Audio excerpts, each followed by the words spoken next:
Om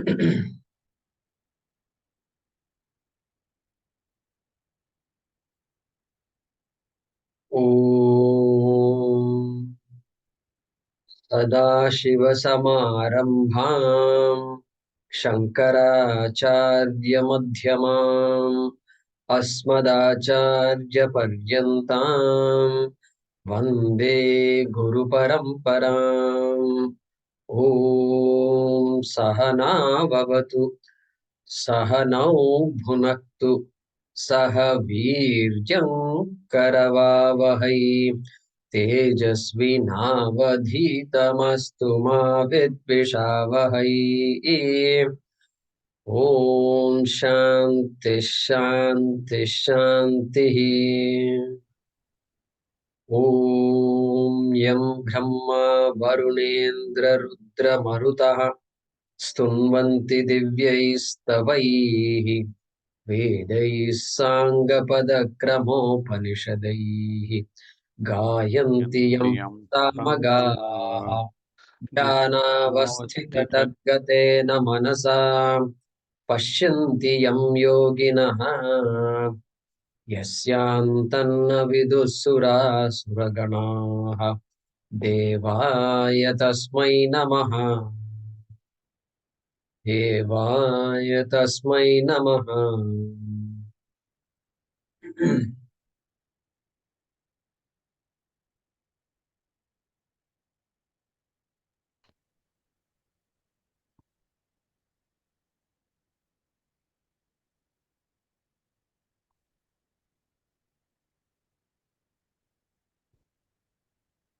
From 12 onwards.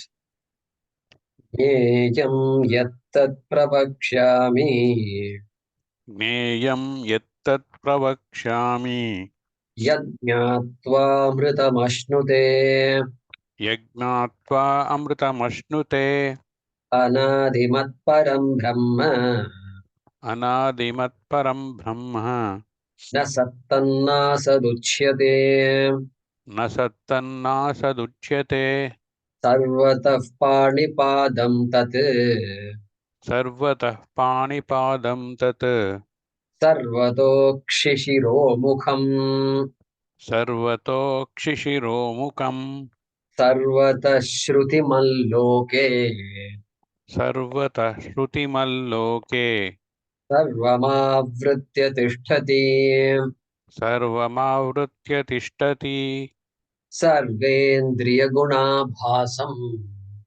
सर्वेन्द्रियगुणाभासम् सर्वेन्द्रियविवर्जितम् सर्वेन्द्रियविवर्जितम् असक्तं सर्वभृच्छैव असक्तं सर्वभृच्छैव निर्गुणं गुणभोक्तृ च निर्गुणं गुणभोक्तृ च बहिरन्तश्च भूतानाम् बहिरन्तश्च भूतानाम् अचरं चरमेव च अचरं चरमेव च सूक्ष्मत्वात् तदविज्ञेयम् सूक्ष्मत्वातदविज्ञेयम् दूरस्थं चान्तिके च तत् दूरस्थं चान्तिके तत् च तत् अविभक्तं च भूतेषु अविभक्तं च भूतेषु विभक्तमिव च स्थितम् विभक्तमिव च स्थितम् भूतभर्तृ च तज्ज्ञेयम् भूतभर्तृ च तज्ज्ञेयम् ग्रसिष्णुप्रभविष्णु च ग्रसिष्णुप्रभविष्णु च ज्योतिषामपि तज्ज्योतिः ज्योतिषामपि तज्ज्योतिः तमसः परमुच्यते तमसः परमुच्यते ज्ञानं ज्ञेयं ज्ञानगम्यम् ज्ञानं ज्ञेयं ज्ञानगम्यम् हृदि सर्वस्य विष्ठितम् हृदि सर्वस्य विष्ठितम् इति क्षेत्रं तथा ज्ञानम् इति क्षेत्रं तथा ज्ञानम् ज्ञेयं चोक्तं समासतः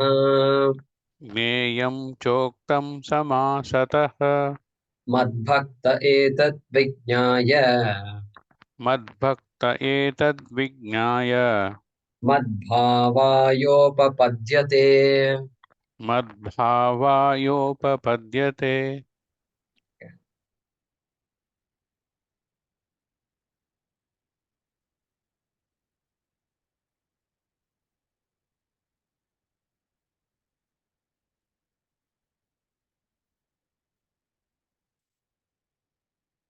So we need to resume with shloka number 18. And here, by 17, the topic of Nyayam is over with shloka number 17. What are the things that Arjuna asked? Purusham prakritin chaiva kshetram kshetrajnameva cha etad veditumicchami jnanam nyayam cha keshava. So that shloka, which appears only in some books. So that let's solve the questions. And so here, Krishna is briefly summarizing what he has said. Briefly. He's saying, iti. Thus, iti uktam. Look at the word uktam towards the end of the first line. Cha uktam samasata. Right? Iti uktam. Thus, or the following have been said. Following have been said. Okay, have been told by me, right? And what were told by me? Kshetram tatha jnanam jneyam cha. That's what he's saying, right? So I've told you about kshetram. Kshetram within brackets, you have to say kshetrajna also. Okay. Kshetram and kshetrajna. Tatha jnanam jneyam cha. Iti uktam. So all these I've explained to you, and which is true, right? Which is what he's done. And a couple of topics are left out. Prakriti and Purusha are left out, which is going to be the beginning of the next shloka, Prakriti and Purusham Chai. So periodically, Swamiji says here, this is a teacher, all of us, any of us who's teaching or has taught, etc., or wants to teach, should remember this. Initially, what happens when we are teaching for the first time, we're all anxious and we prepare and big notes, this, that, everything we write down, and that's how teaching starts. And then make sure everything is proper, everything you do. Just preparation is needed. But then once teaching starts, we keep on going. The teacher has to stop periodically and say, okay, wait, what did we study so far? Last 1 month we've been studying. What exactly did we do? Like that person has to say, because students have to be brought along. We think everybody is following everything. And they may be following, but they still may not see the big picture. Big picture has to be there. Where am I going, right? They say you're missing the forest for the trees, right? So you got into the weeds, and then wait a minute, where are we? Right? That question is to be asked. So in Sanskrit, there is a beautiful nyaya. But that nyaya is called Simhavaloka Nyaya. Simha Avaloka Nyaya. Many Sanskrit students will know this. And it is like the lion. Beautiful nyaya it is. It's like the lion is just walking, just casually walking. You don't see lions running except when they are chasing zebra lambs. Otherwise, there's no need for them to run away from somebody. They don't run away from somebody. Occasionally, the hyenas and all can charge and things like that can happen. A lion can be killed by a group of hyenas, possible. But generally, a lion has no need to run. And so what happens? This lion, it seems, is walking very nicely, walking like this, and then periodically looks back like. Now, like that, the teacher should look back. Look back means, are my students following me, or they're all lost? Somebody is dozing, 5 people are dozing, and then 10 people are on WhatsApp, and then other remaining five more are doing reading novels. You know, even in school, one of my classmates, Uday Bhaskar, and he was the teacher made him read something. Come, Uday, come forward and read some book, some social studies book or something. He was reading. Then he was reading. Suddenly, this Uday looks at somebody in the front desk, and then he says, "Teacher, he's reading an encyclopedia." At that time, I had not even heard the word encyclopedia. Okay, that is why I remember this. I didn't know what encyclopedia was. This guy knew because he goes to the library and this and that. For me, the idea there's no time to go to library and all. So, so therefore, people are doing so many things in class, right? So the teacher has to periodically bring everybody together. This is what we're doing. That's a good habit to have. And so that is called Simhamaloka Nyaya. Then periodically the teacher should check things out. Check things out by asking a few questions periodically. Which class? What subject are we doing now? What is the text? Is it Ishopanishad or is it Mandukya? Like that, they have to ask so that people can respond, and then you can get a sense of what's going on. So that is called Thanu Nikhanana Nyaya. That one. Which one? Where the teacher is checking things out, whether things have been understood or not. And Sthanu Nikanaya. Sthanu means this one, a staff, a stick. You put a pole, you bury a pole in the sand, in the earth, and and then for like a light post or something like that. And then you put mud around it, and then you fix it. But then it's not. How do you know it is properly fixed? You have to shake it like this. You shake it, then the mud, some more mud will settle down. Then you put more mud inside, like that. This is called sthanu nikhanana. Nikhanana means shaking the You put shaking water. post. Huh? You put little water also in between. Okay, put water also. In Zoom classes, generally, I don't know how to do put water. But okay, something. If you can put water, you do put water also. So that is called sthanu nikhanana nyaya. And then this is called simhavaloka nyaya. Okay. Is looking back. Now, when the teacher looks back, the student should be following. But when the lion looks back, there is a difference between the two, right? When the lion looks back, it doesn't expect animals to follow, right? It's like a big line of animals following the lion, right? Such a thing is not there. It's looking back to make sure there's nobody following and nobody will follow also. And the lion won't feel lonely. Oh, nobody is coming with me. I'm so alone and all. No, no such thing. So that's the difference. So here, the Krishna is just summarizing, and of course, Arjuna will ask questions and all. So that's good. Asking questions is a good sign. That's why sometimes when the speaker asks for questions, invites questions, and there is nothing. There are 100 people and not a single question. That is that's in my thing. It's not a good sign. I expect people to ask questions. I expect people to have understood. Some people to have understood something. At least some questions should be generated. And so some people think no questions means everybody has understood everything. I don't know about that. I don't know about that. So anyway, that's what is going on here. Iti kshetram tatha jnanam jneyam cha uktam. Cha uktam. These have been told. But how have these been told? Samasatah. Samasatah. Very interesting word in Sanskrit. In Sanskrit, we have this grammatical constructs called samasa. I told you before. So all this Padmanabha, etc. They're all samasa. Padma and Nabha joined together forms Padmanabha. Nila Kantaha. Nila and Kantaha joined together. All these are joined words. We take them for granted as one word. They are one word only, but they've come from multiple words. That construct is called samasa. So here, samasataha, briefly, because that a samasa is a loaded word because it's coming from two or three sources, so it's a loaded word.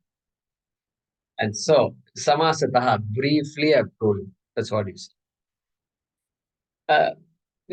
Some people might say, thank God Krishna was brief. Already it's all, consciousness and material and energy, prakriti, all these things are words, achetram, kshetrajna, too many words. And so be brief, that's enough.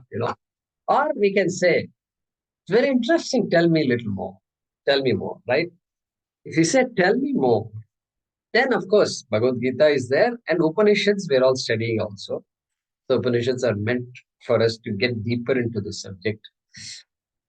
And that's why sometimes Swamiji will advise people who are really wanting to study. He'll say, okay, now you've studied a few chapters, okay, skip Bhagavad Gita and study Upanishads. Because the person is serious, the person has already understood some basics and all. Now Bhagavad Gita, 18 chapters, it'll take a long time to finish.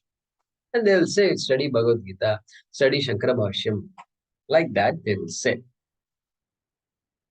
Okay, so that's because this Bhagavad Gita is a bit huge. It's a bit big for teaching the basics. I mean, it's good in the sense for somebody to get a hang of it. It's good, and depending on the teacher and the students, the teacher can include a lot of stuff. So we are doing that periodically, and so all right, samasataha briefly. Then madbhakta etad vijnaya. See, before going there, I'll come back to that. Madbhakta etad vijnaya. So what happens? Etad vijnaya, having understood this, etad vijnaya, having understood what I told you, Krishna is saying, Madbhakta, this person who is listening, who is my devotee. Madbhakta. Okay. So quietly Krishna is saying, Bhakti is a prerequisite. Suppose we have doubts. This is Bhakti Marga, Jnana Marga. Those days they used to never talk like this. It's not there at all. You look at all the textbooks and all, they don't struggle with all this. Bhakti Marga, Jnana Marga, and then some other Raja Marga and all that they say. That is all new stuff. It's all within the last 100 years we got into all this. But it's all consolidated. There's no, you can't separate things out. You can't separate education from nutrition. House is there, right? Education is separate. Food is separate. Then managing economy is separate. Earning is separate. No, separate. Everything, one family, everybody is doing everything.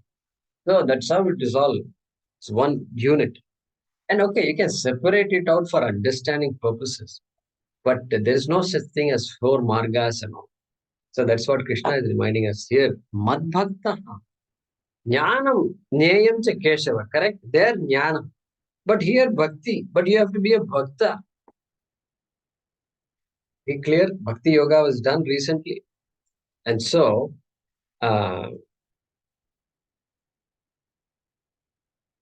therefore,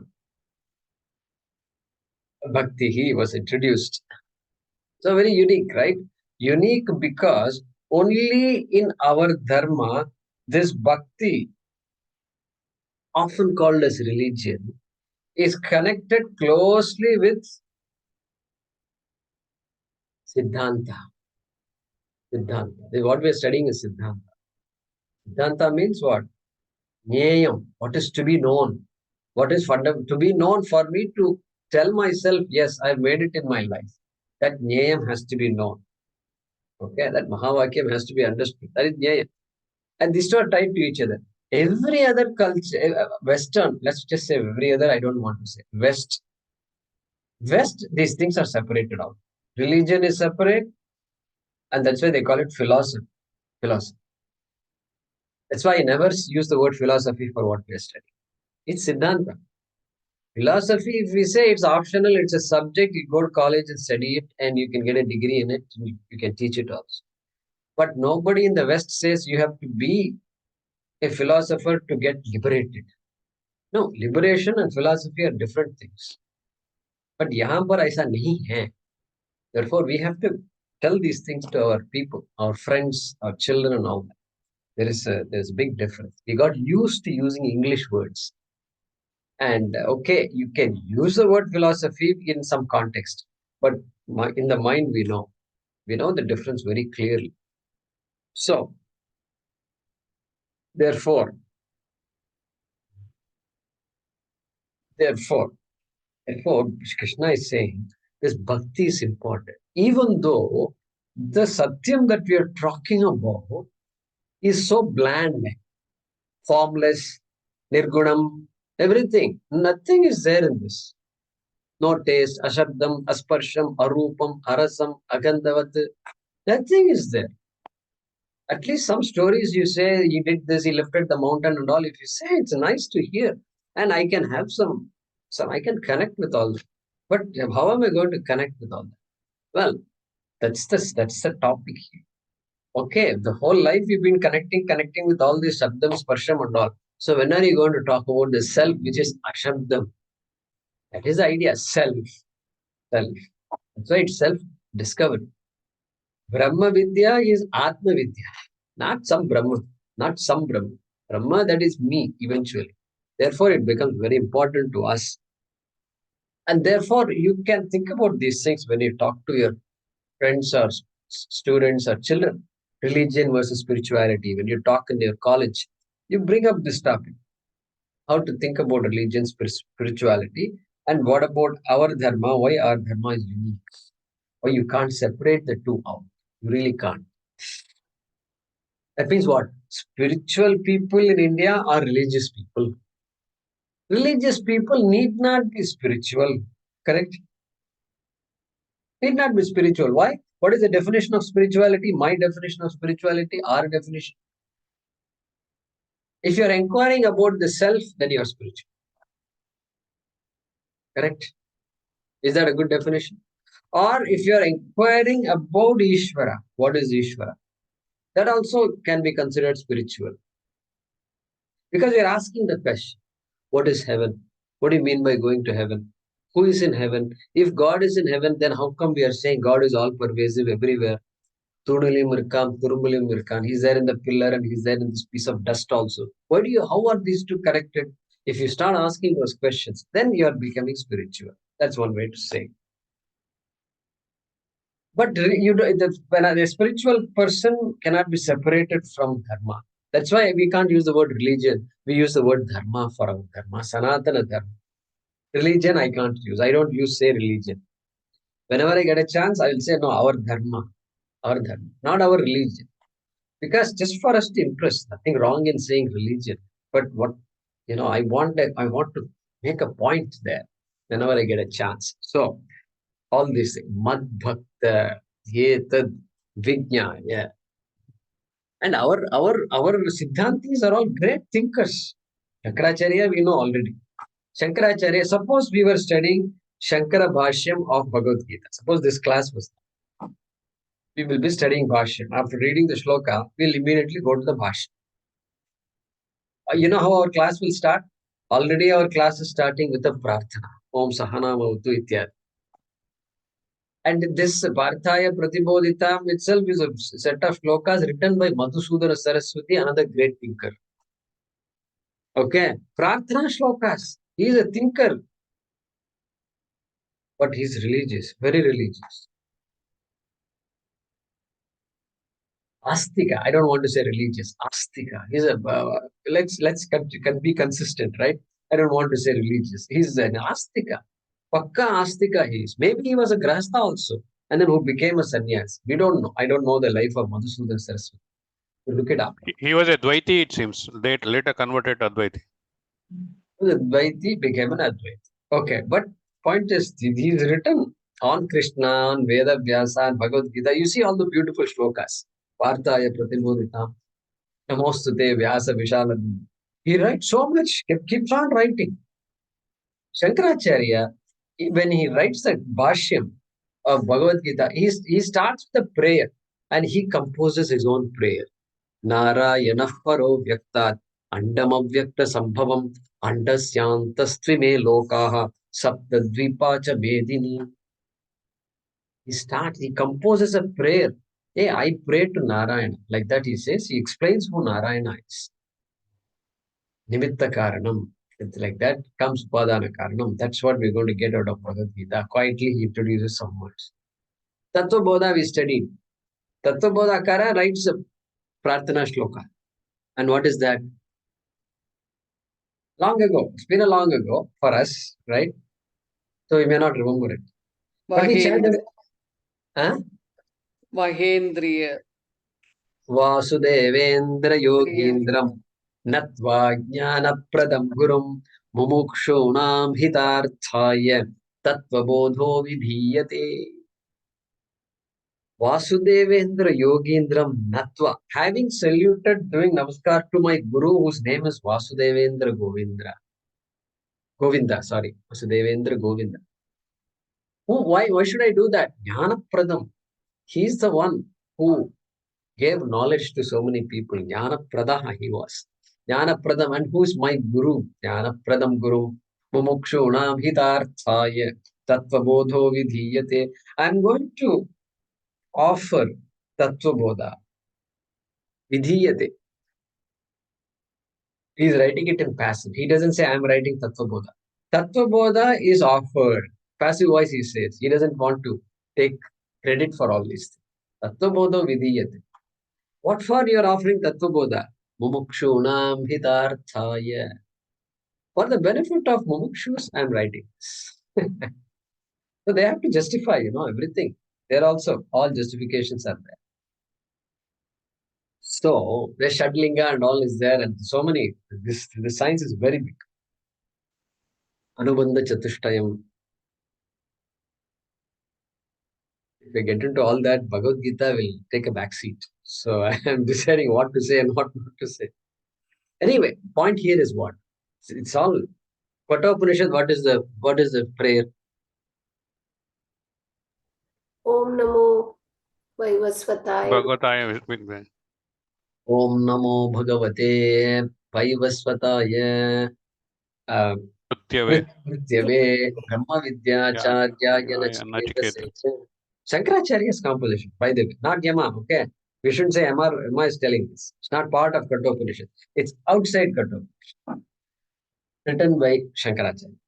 So, this is how it is. And we end the class with the Prarthana, Purnamadaha. Even though what we are talking is just Tattvam, complete Tattvam. The entire class is talking about Tattvam. But we are all Grahasthas, we are all, whatever, Brahmachari, Grahastha, Ashrama we are, and we have to follow the Ashrama. So that's our Dharma. So that's, to me, that's beautiful and unique. Okay, that is, that Siddhanta and Dharma go together.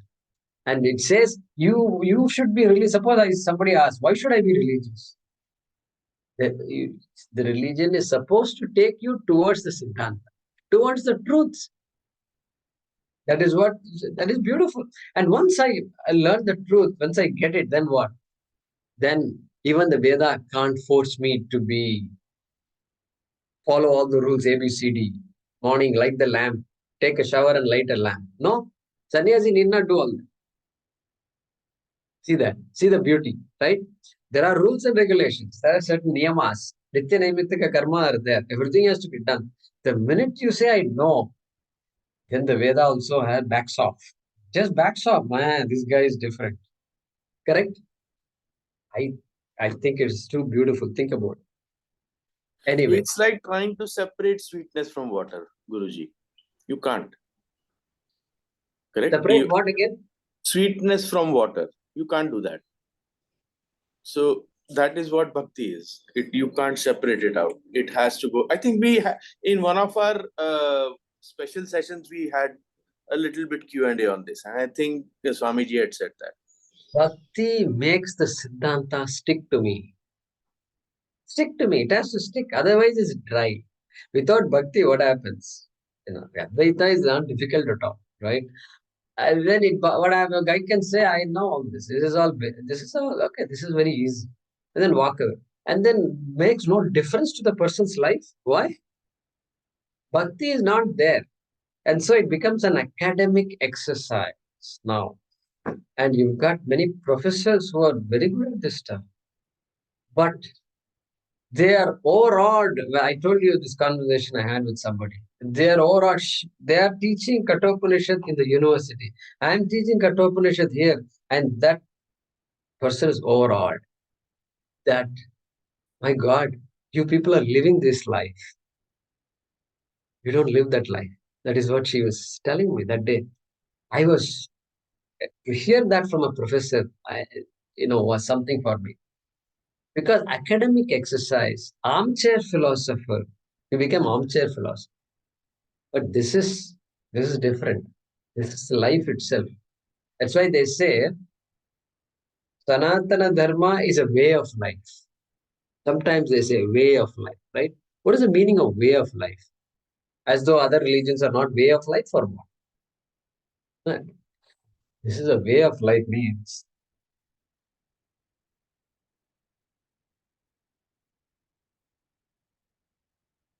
the religious practices and traditions are meant to take us not to a place, but to understand the self.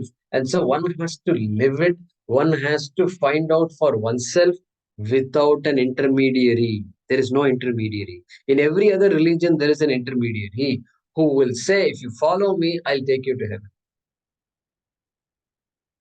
Such a person, such a concept does not exist in Sanatana Dharma. And even if it exists, okay, it's part of everything is there.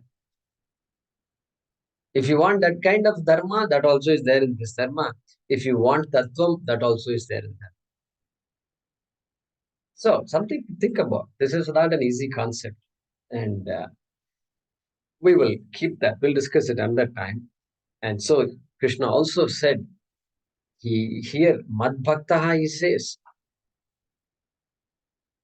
and if you interpret Mad Bhakta as Krishna's Bhakta, I Krishna, my Bhakta you are, then what happens? And if you hold on to the word Krishna very much, then it becomes Limited. Parichinna. it becomes all the other organizations, right? Other organizations which depend on Krishna for their existence. If you interpret Mad Bhakta as Ishvara Bhakta, then any Bhakta can come. Navaratri is going on. Devi Bhakta also is included in this. There, Lalita Sahasranamam also is there. Icha Shakti, Kriya Shakti, Jnana Shakti, Swarupini is there. She talks about Jnanam so much there. Okay, Bahirmukha, Antarmukha and all she talks about there. Therefore, then there is no problem, no conflict. Between all these devatas, there is no conflict. Zero conflict. Okay, so here, not Krishna's devotee. You are a devotee of Bhagavan, whatever Ishta Devata you are. That vision is important because to come to this point takes a while. And that during that while, just be a religious person, be a devotee, do whatever your parents did, do whatever your grandparents did. At least the idea that Bhagavan is all pervasive, the idea is that God is here, right? The children point to themselves. Where is God? They point to the heart. I think that's the greatest thing you can see in a child. If a child is able to say God is here, we have to protect that child. We have to protect that Dharma, correct? Dharma is there here. Because everybody is saying there. Everybody is pushing us there. And you've got religions vying for that space. And this is so critical for us to protect. And so, anyway, I think you get all that. And so, later on in the 18th chapter, here he says, Mad Bhaktaha, in the 18th chapter, he says, Idam te na tapaskaya, na bhaktaya cha vajyam, he says. This should not be taught to a abhakta. Don't teach this to somebody who's an atheist and all. Don't, just let him be. Don't try to convert him. That's what Krishna is saying. Krishna is saying that. Okay. He can say, no, you do this, do that. No. Give him some books and this and that. No, nothing. Don't teach. Don't get into that business. That's all. Because the journey is big. Already for a bhakta itself, the journey is long. And now abhakta, who are we to? What about Atharva Shesha Upanishad comes to my mind now. There also he says, Upanishad says, what does he say? Atishayana deyam. Ashishyayana deyam. Yo yadi mohat dasati Yo yadi moha dasyati sa papiyan bhavati. Ashishyaya na deyam. Don't teach this to an ashishya. Who is not interested in learning. That's the idea. And if you teach by mistake to somebody who not a shishya, then what? Sa papiyan bhavati. He is the greatest papi, it seems. Why? I thought he is doing good service. No, it will backfire. It'll backfire. All this will backfire. So that is why Swami also, Paramathanandaji will say, in public talks, you have to be careful. A sannyasi has to be careful what they talk about. All norms, Shankara, everything studied, all Brahma Sutram and all studied. But in public, just choose the words properly. Just keep everybody in good humor and bring them along. Bring them along slowly. If you talk too much Brahma Sutram and all, if you look back like the line, then nobody will be there. Nobody will be there. Really sweet. So, If they talk to the level of the audience. talk to the level of the audience, but slightly above the level of the audience. Otherwise, then what happens? Everybody will be the same level. At least one person should be above the level and get to pull everybody along. Good. So, Pauna Punyena Shravanam Kurya. That's why I listen to it again and again. Shravan. Because I'm conditioned by too many things. So, the whole deconditioning will happen. Listen to it again and again. Swamiji says, listen to it. We heard this Tattvaboda again. And I'm listening to Guruji. You know, Guruji is getting better.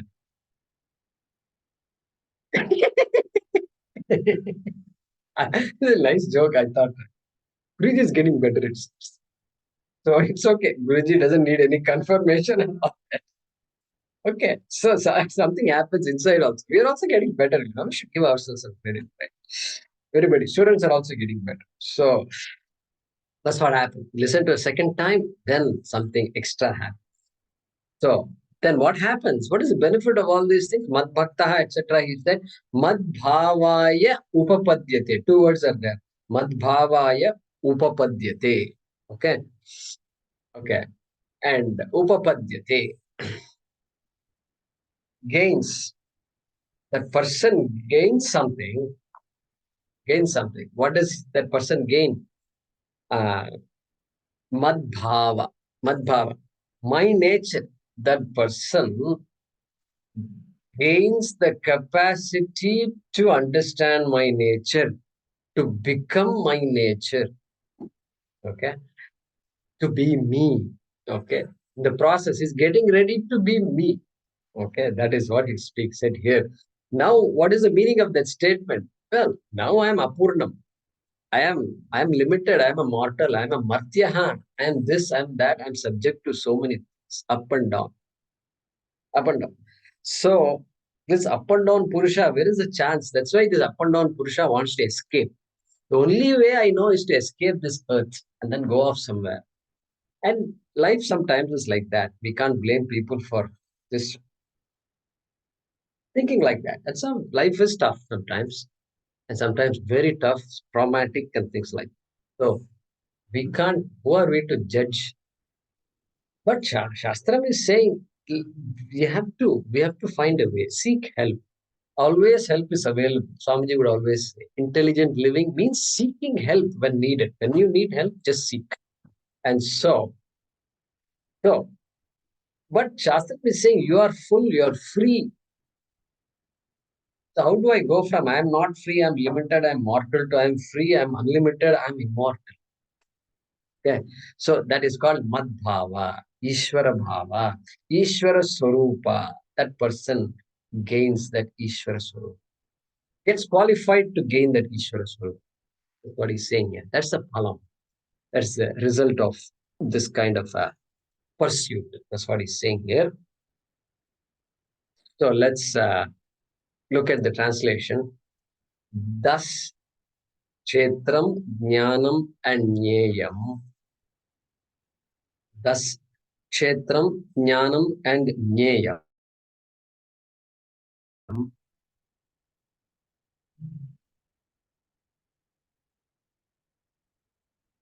And next to Kshetram, if you want, you can put Kshetrajnam also. unsaid, but within brackets. Thus, kshetram, kshetrajnam, jnanam, and jneyam have been taught briefly. Full stop.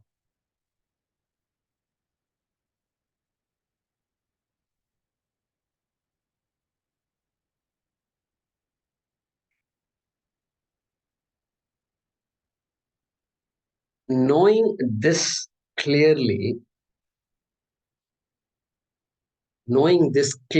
comma,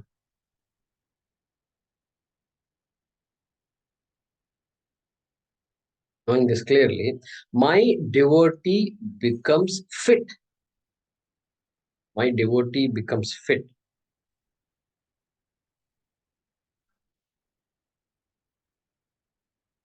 to attain my nature.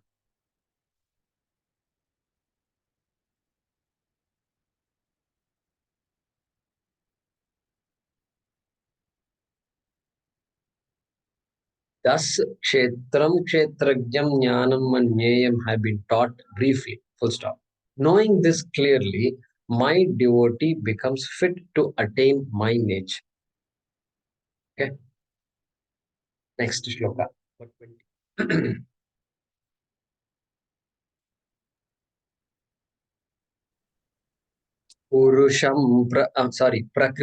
purusham chaiva प्रकृतिं पुरुषं चैव vidhyanadi ubhavapi विद्यानादि उभावपि vikaranscha gunanschaiva विकारांश्च गुणांश्चैव vidhi prakriti sambhavan. विद्धि प्रकृति संभवान्. Once again, prakritim purusham chaiva प्रकृतिं पुरुषं चैव vidhyanadi ubhavapi विद्यानादि उभावपि vikaranscha gunanschaiva विकारांश्च गुणांश्चैव vidhi prakriti sambhavan. विद्धि प्रकृति संभवान्. Yeah.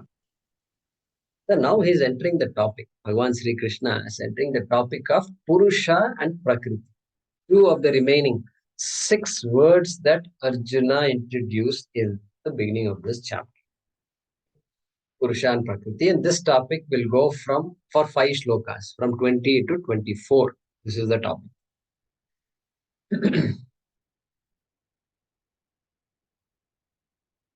Purusha is not very in fact, not different from Kshetrajna.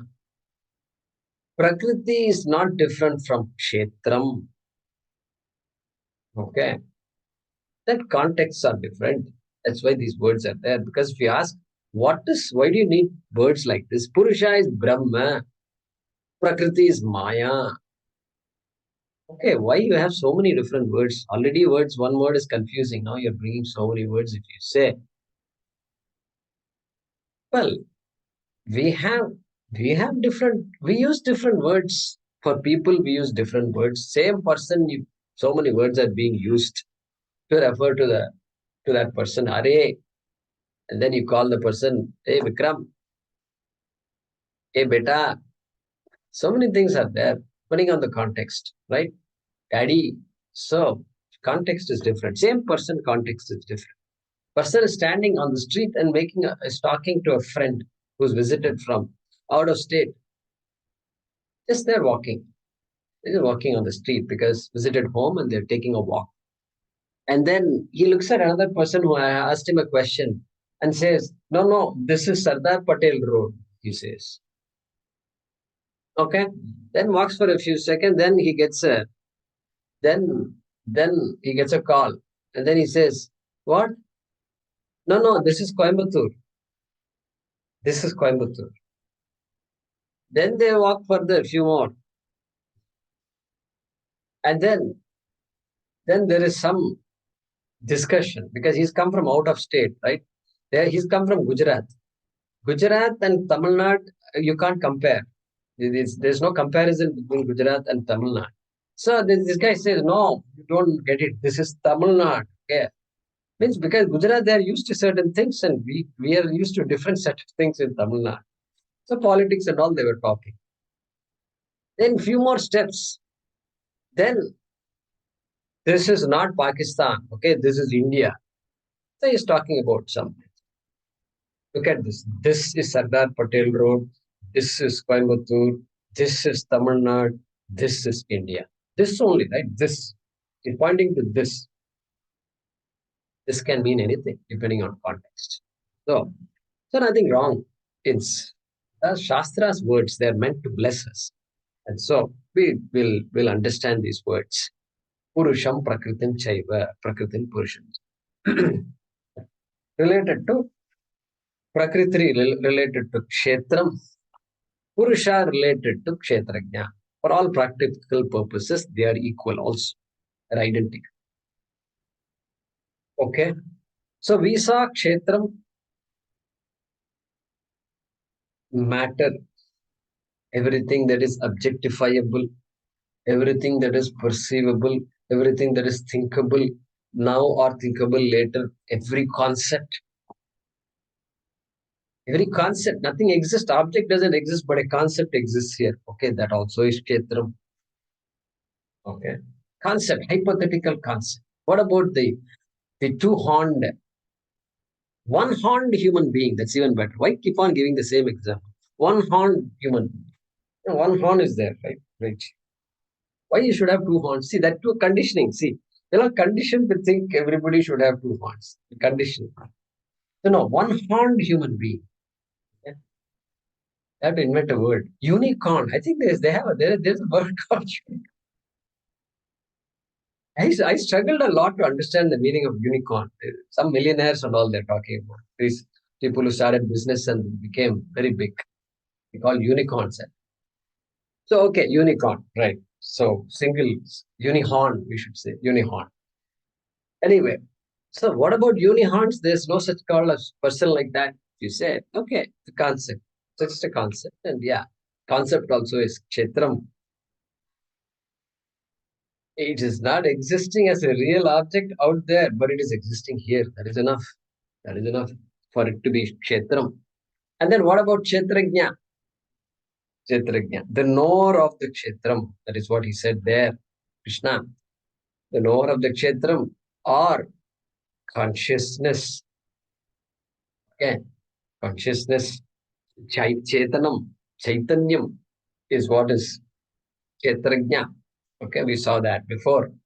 And that same consciousness, which is not a, we know the properties of, not properties, I should not say properties, the aspects of consciousness, the way to understand consciousness, it's not a product, property, or part of Kshetram.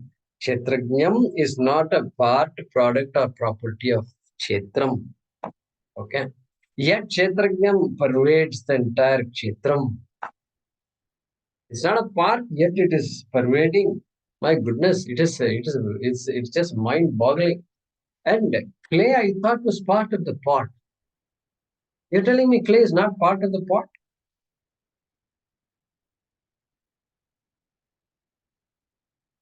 Imagine standing and talking like this in front of tens of thousands of people, scientists, New York, conference of medical professionals, and you talk like our engineering professionals, they're all top engineers, right?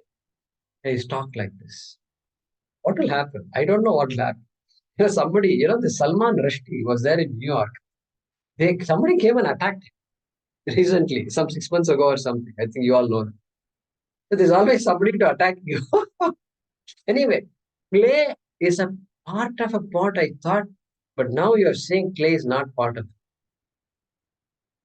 Mastani sarva bhutani, nachaham teshva vastitaha, nacha mastani bhutani. That's how it is. Yeah.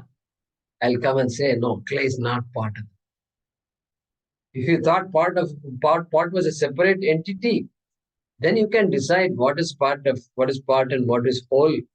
But here it's not like. You got confused into thinking clay is part of the pot. If clay is part of the pot, tell me all the other parts of the pot, please. There's no other part for the pot. In fact, pot itself gains its existence from the clay. And therefore, even to say that a separate object pot exists separate from clay itself is conditioning. And so, therefore, that is what the Kshetrajna is. That is what this Purusha also is. Okay. And then this Purusha and Prakriti, Kshetra and Kshetrajna coming together, this is pure consciousness. I mean, Kshetrajna is pure consciousness. Kshetram is everything, Anatma. This is Atma, this is Anatma. And this consciousness and material come together as though, okay, they come together. Kshetrajna and Kshetra come together as though, and that is called Ishvara. Correct? Ishvara means what? We have heard Maya Sahita Brahma. We've heard that before. Okay, now you can change the language. Prakriti Sahita Purusha is Ishvara. Kshetra Sahita Kshetrajna is Ishvara. Generally, we won't say Kshetra Sahita Kshetrajna because the context is different. Maya Sahita Brahma is perfect. Okay, because in the context of creation, etc., we say Maya is the one who created this world. Brahma cannot create because Brahma is Akatta. Maya, which depends on Brahma, is the one that can create the world, and that is the creator whom we are worshipping these 10 days. Okay, and so that is that Kshetra plus Kshetrajna is the Ishvara. Or looking at just the body as the Kshetra and Kshetrajna as the perceiver of the body, that is combination is called Jiva. Can we say that? Hey, Ishvara is the cosmos. Jiva is this microcosm, Jiva. You can't separate the body from the Jiva like that, just like that. At the moment, the Jiva owns this body also. Even though the Jiva is observer of the body. I am observing this body. I can see the body. Body is Kshetram. But body is also a part of me. I can't just go walk away, leave the body here and just walk away. Not possible. And so, Jiva is equal to Kshetram plus Kshetrajna. Like Ishvara is equal to Purusha plus Prakriti, or Maya plus Brahma, Brahma plus Maya. And these are all things that we know. And 7th chapter also, if these words were not enough, 7th chapter introduced some words and confused us a little. He used the word Paraprakriti and Aparaprakriti. My goodness. And that phrase is not used very often. Occasionally, Shankaracharya might use Paraprakriti, etc., based on the context. Because the word Prakriti is generally reserved for material, objectified, changing, world, all that. Indriya Gocharam, that which is an object of the senses, all that, the word Prakriti is used. And so, but Prakriti, the gross form of Prakriti is what we just said. But Prakriti is the subtle force, subtle matter, energy, subtle, which creates the entire world. That Shakti, which is a product of Purusha, right, is the one that subtle power, subtle Shakti is what creates the entire world. Okay, this is the idea that our Shastras tell us, and comparable to energy. In other words, comparable, because energy is not visible. It's perceptible but not visible. Right? It's perceptible. The energy is there. Energy, too much energy is there. Light is there. Fan is there. So many things are going. Sunlight, sun is shining. So energy is very much there, of course. But you can't. It's not gross. It's not gross. So energy. Okay, Prakriti is something like energy. And so this Maya we use in Vedanta, these words become useful. Prakriti, Maya, these words are important for us because we are analyzing. We're analyzing the whole thing. And so these words can be used synonymously also. Nothing wrong with that.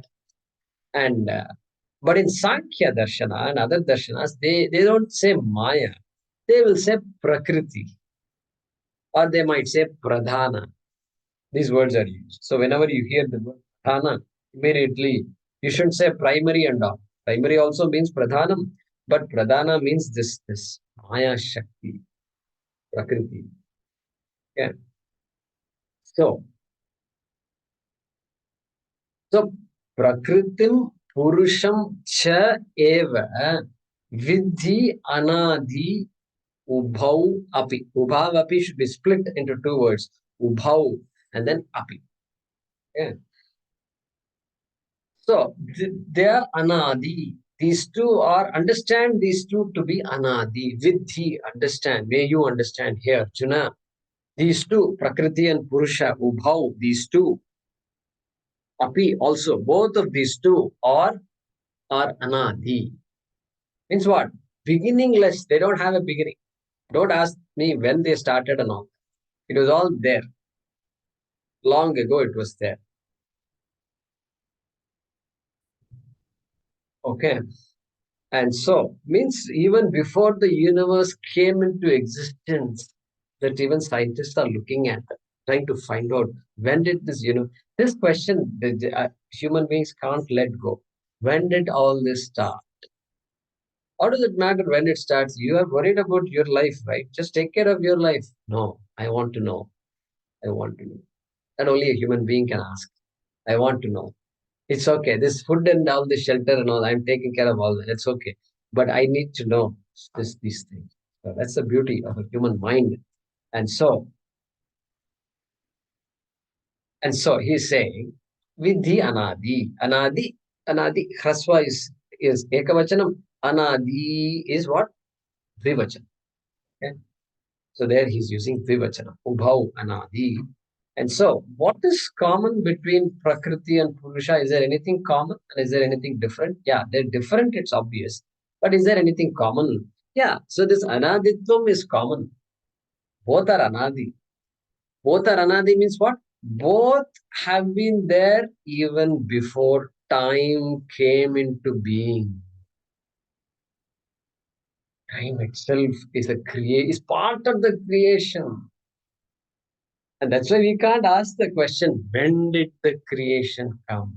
When did God create this world? You can't ask because you are sitting on a framework called time. And then in that time, you tell me when world got created. But we are saying, wait a minute, the time itself is part of the world. You can't sit in one part of the world and ask me when the other part of the world got created. Hey, the time that you're sitting on itself is a part of the creation. You have to ask when did time begin? Anadi, beginningless. And so, what a concept that is. And so, together, another commonality is what? They are the cause for the Jagat. They are the Srishti Karanam. Srishti Karanam they are. Together, they have to join hands. They have to do teamwork. Teamwork is involved in this. And teamwork in what? Purusha doesn't do much work. Purusha just provides existence. And Prakriti does all the work of creating. And in that there is commonality. Together they create. Together they are Anadi. Okay. That's the common aspect. Uncommon differences also you can guess. You can guess what it is, right? Differences also. So, first difference is what?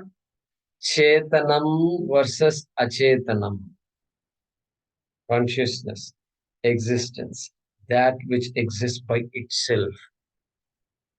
It's very easy to understand now because that is I also. It's not a concept for me. Brahma exists by itself. No, it's not a concept. Brahma is Aham and I exist by myself.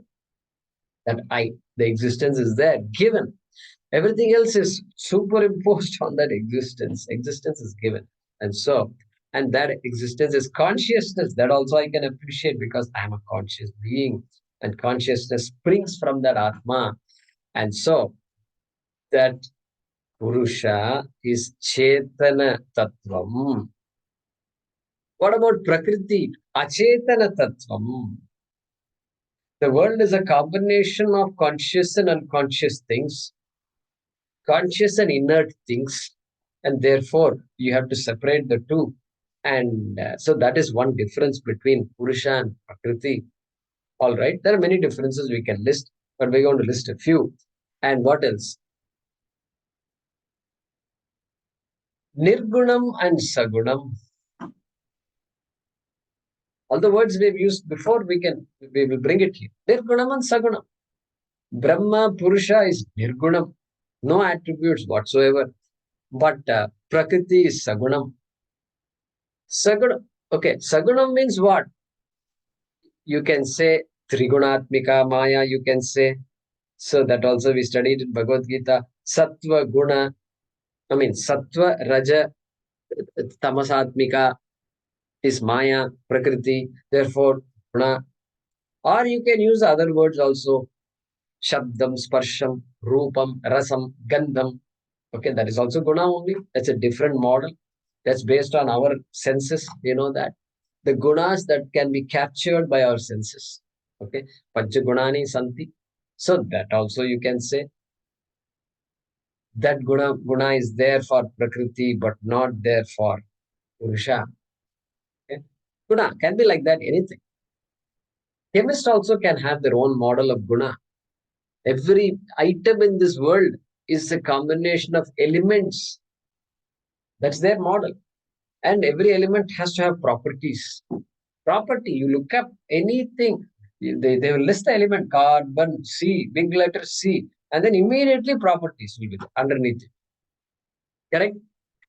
Carbon is a solid in room temperature, its density is this, everything, big list will be there. Physical properties, then chemical properties also. It will burn with oxygen to produce carbon dioxide, etc. So many. Half-life, my goodness, it's a huge topic. Property, the whole study of chemistry is study of properties and how they combine, elements combine with each other, right? Organic, inorganic, etc. It goes. And so that's their model. Fantastic. Guna. Properties means guna. Without property, you can't ask a chemist, tell me one element which has no properties. He'll tell you you're in the wrong place. You're in the wrong place. Where's the right place? That I don't know. That I don't know. If he's smart, he will say, yeah, this is what Bhagavad Gita talks about. He might say that. So, like that, anything. If a linguist, suppose a linguist is there, guy loves languages and just makes all these connections between languages and all. Well, then for him, what are the properties? Properties are all aspects of grammar. So noun is a property, adjective is a property, interjection is a property, pronoun is a property, a phrase is a property, and then some whatever synonym and antonym, and bring all the words, sentence, word, paragraph, essay. All these things are different properties, different forms and properties of language. You could ask him, is there anything in your language which has no property or no attribute? It'll be interesting to see. Atma. Huh? Atma doesn't have the property of anything. Atma doesn't have. So that linguist also has to come to Vedanta. He has to borrow, please give me some. I want to borrow the word Atma. Just 1 minute, I'll borrow the word Atma. Okay. So anyway, Nirgunam versus Sagunam, right? We saw that. Then one more thing, Satyam and Mithya. Purusha is Satyam, Satya Tattvam.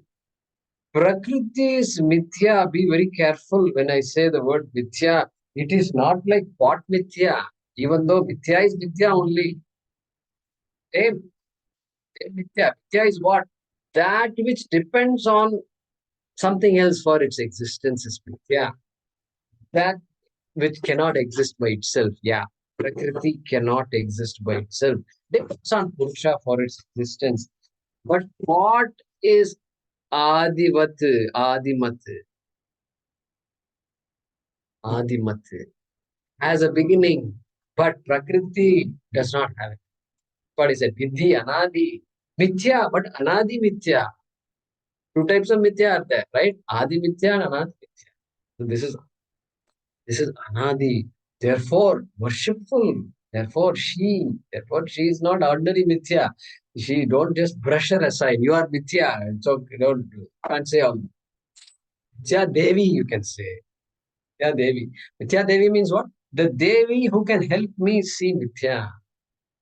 Who can help me understand Mithya. You are the one who can help me. Saraswati Puja today. It's all coming. Somehow all these things are coming. Saraswati Puja. May you help me. May you guide me. That's the idea here. So Satyam Mithya. 4 differences. Like that you can bring other differences, etc. Nirvikara.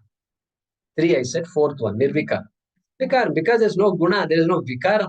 No possibility of change for Purusha. Prakriti. All vikaras are due to Prakriti only. Okay. Vikara, change means Prakriti is there. You're talking about Prakriti. You're not talking about Purusha. Okay. So therefore, oh, wait a minute. It's already 7:40 here. I lost track of time here. All right. So therefore, we'll continue this discussion. Vikaransya gunansya vidhi prakriti sambhavan. Rarely I lose track of time, but today somehow. I found all of you are shaking your heads and doing this and that. So I also just got carried away. Party mein aisa hota hai na. Everybody just does what everybody else does. And then there's a bit lost. And then suddenly look at the watch. Oh, 2 in the morning. I have to go home. Because the subject is big, we are going to go beyond time. Fantastic. Yeah, good one. I like that. Going beyond time. Then I'll become famous. The Guruji that goes beyond time. Okay, we will stop with that.